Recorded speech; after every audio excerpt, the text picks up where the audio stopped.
is gradually returning to Agbogbloshie 3 weeks after clashes there left 2 people dead and some wounded. There's still police presence in the area, and businesses at the yam market have resumed. However, some of the residents whose houses were destroyed say they cannot rebuild because of threats of further attacks. Manasseh Azuru Awuni has been to the community and reports.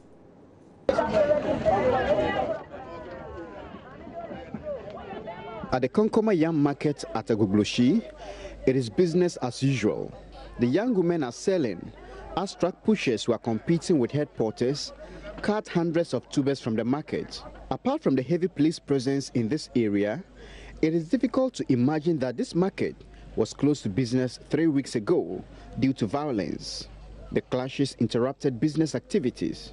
The business is back now, but deep inside the settlement, the wounds of destruction caused by the violence are yet to heal. The structures and shops that were either looted or vandalized are yet to be put back into business. The head of the Konkoma Yam Market Association, Ezekiel Dana, says the owners of the structures are still away. He says some criminal elements have taken advantage of the situation, and until they are dealt with, there will not be peace. We have been here for over 30 years now. Since here was small, there used not to be this an easy thing. But now that we have found out that some criminals has infiltrated into our midst who want to cause confusion, and therefore we are urging the government, to put its feet on the ground, and all who are suspects, the police are here. At least they have gotten some names and know maybe if they have gotten wing of others, at least should help us weed out those partners who always want us these clashes to carry on, for they have their agenda. Joy News sources meanwhile say the police are meeting leaders of the communities on Wednesday to dialogue on how to bring lasting peace to what has become the biggest slum in the country. Among the steps to be taken is the creation of a neighborhood watchdog committee made up of members of the various groups in the area. This move, according to Joy News sources, has been sanctioned by the Inspector General of Police, David Asante Pietu.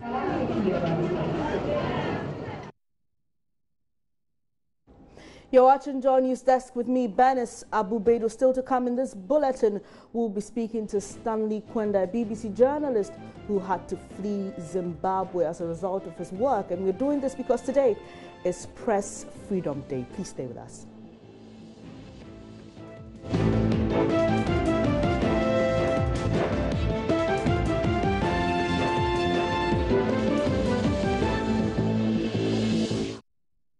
Thank you for staying here on News Desk. Now, government says it is considering a replacement of major bridges in the country that have been overstretched beyond their lifespan. The move is to mitigate the negative impact it will have on trade and at both local and regional levels. Minister of Roads and Highways, Mr. Kwesi Amoah-Akwata, revealed this while inspecting the state of the Yape Bridge in the northern region. The bridge is to be closed down to traffic beginning today, May 3, 2017, from 6 p.m. to make way for emergency maintenance work. The closure brings to 2 the number of major bridges to be worked on in that region. The first was the Bupe Bridge. The Yape Bridge on the Techiman-Tamale Highway is one of the major bridges connecting the northern region to the southern part of the country. The bridge was originally constructed to last for 50 years, but it's now in its 54th year and is set to be showing serious structural defect, requiring urgent repair works. Minister of Roads and Highways, Kwesi Amoah-Akwata, who was joined by the Northern Regional Minister, Salifu Said, led a team to inspect the bridge before its closure today for repairs. Mr. Amoah-Akwata said government is working to secure funding to replace other weak ones. As a ministry, responsible for all road network, including bridges, it's our duty to ensure that our people use the road network in general, feeling very safe. We are therefore very proactive in order not to wait until any disaster strikes. Northern Regional Minister Salifu Said called on the engineers working on the bridge to fast-track work on the project to remedy the impact it will have on travelers and traders. This route is an international route. One, it links up the north to the south.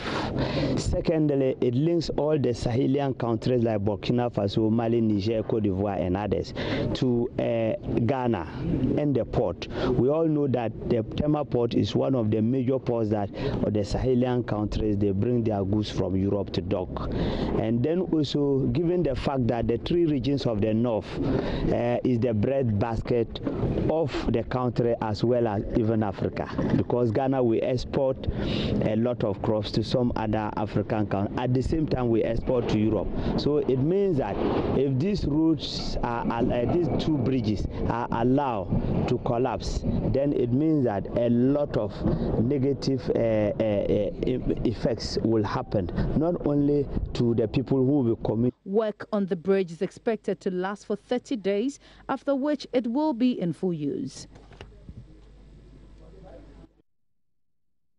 Let's talk some education now. Formal education is generally accepted to be the key to individual and societal progress. It is for this reason that 30-year-old Shaibu Gafaru, now he refused to give up on his quest to acquire formal education despite the obstacles in life. Gafaru makes a substantial income, earning hundreds and even thousands of cedis every month, slaughtering animals and selling meat. John News' Mahmoud Mohammed Nuruddin tells the story of how the father of two ignored advice to pursue tertiary education for a family job as a butcher. I am here to speak to 30-year-old Shaibu Gafaru, who has abandoned his education to continue with his father's job. This is exactly where Shaibu Gafaru has been working for some years now, and he tells me he makes a lot of money out of this job, and so there was no way he could have continued his education to the tertiary level. I sell goods and sheep meat. For how long have you been doing this job? This business have been established by my parents, my father, my late Alhaji Shaibu. That's what he chose to do. So since when I was a kid, I used to cooperate with him, work with him, at the same time attending school. He completed senior high school in 2011 and never had the urge to go further up the ladder. I prefer this job than furthering my education, because the situation in Ghana here, education is not an easy thing. I'm married with 2 kids, so maybe when I prefer to go to the training college or maybe polytechnic, at the end of the month, maybe I can't earn more than 2,000 a month. Maybe then when they can give you maybe 800. Education plays a key role in socio-economic development.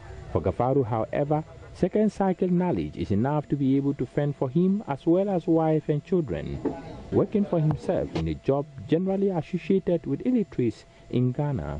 Tell me how much you make from this job every day, and exactly how many animals do you slaughter in a day?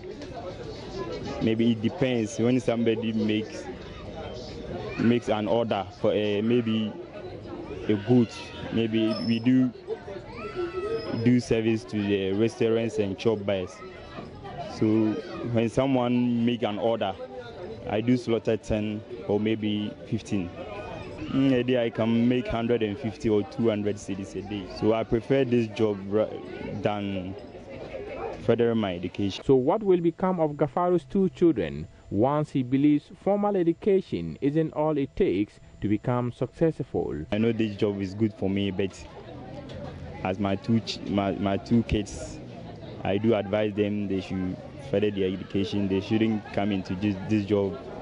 Or maybe if one of them is trying to be part of me, maybe I will let him further his education to the secondary level.